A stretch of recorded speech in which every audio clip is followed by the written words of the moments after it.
Mama wakwaba midi ede ajwa searching mesrel na wa subscribe to my channel me a notification bell on so for more news.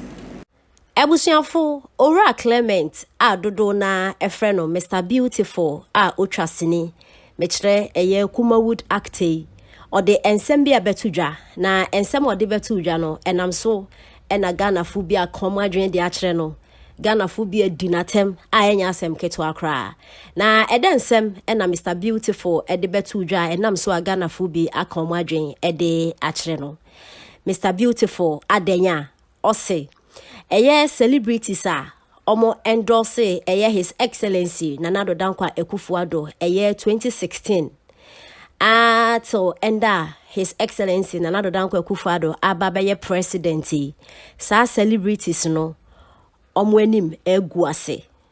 They should be ashamed of themselves. Sa ena Mr Beautiful Ay3ka na e wosense mimu ena Ghana fu bi abeke komadwen e de ache ne Mr Beautiful na ngaza wangaza zebiu sometimes okasa ase insu ejina wadwen mu hwan ena nani ewu eye mu amo endorse eye oman penida da John Dramani Mahama no ena mo ani ewu na ebusuafo ansa na mede eye ensema Ghana fo aka no ebebro no ye ina enim se eye sisie no Kumawood actors and actress ni bi ebi te say Christiana Awuni ene honke ka ho sesie no omo edi eye omanpani dada John Dramani Mahama nechi omo ye campaign ede man de nipa ba ko ye nim ne so on the free tete odi NDC achi eye Mr Beautiful and the 2024 they also can by hook or crook eyo man penida da John Dramani Mahama eba ena de ene nano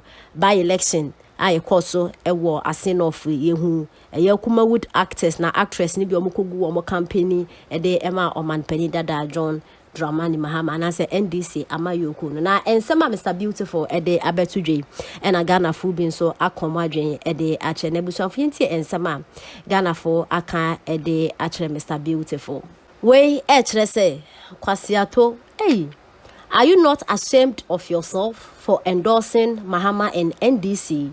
What do you do now? You are on social media telling Ghanaians that you now sell sugarcane and coconut to survive. Are you not a fool? Why didn't NDC give you benefiting job for endorsing them?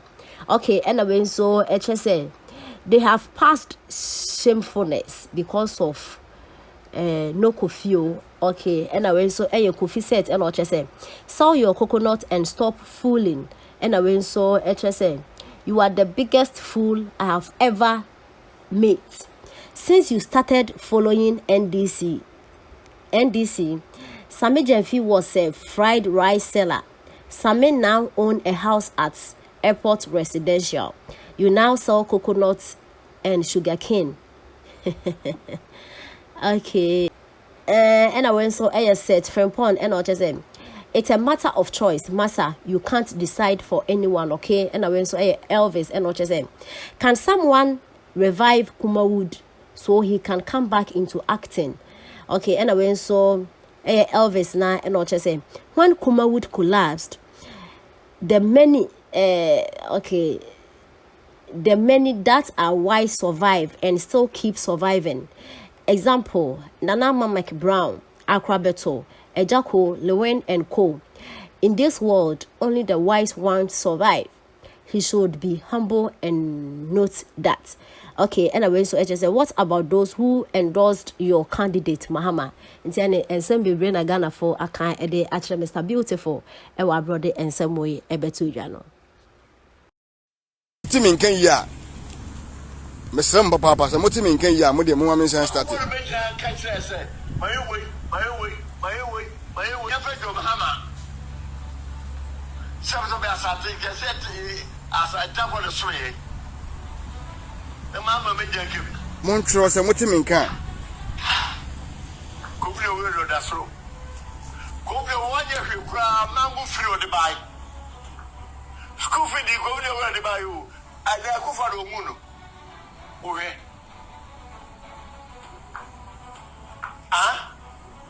Munyano, to go job, I can't answer. Social media, to go job, I can't answer. Never winning yet. No go school. A good father. Obama will go school. The husband, no way. Busabo. Nakodo, mama, boy. A good father, go school. Now, could I do it my rollers the mouse up? The husband, no way. Why do you do university? Why don't you call law school? Yeah, my boy. Project Piano Abaha. Miss Lama, move from people, move from this. No make your book with us at the bed. I could want to make her catch that said, my own way. Never go Mahama. Some of us are thinking, as I tap on the sway. The mama made Jacob. Go for your window, that's so. Go for 1 year, you cry, mango free on the buy. School for the governor to buy you, and I go for the moon. Okay.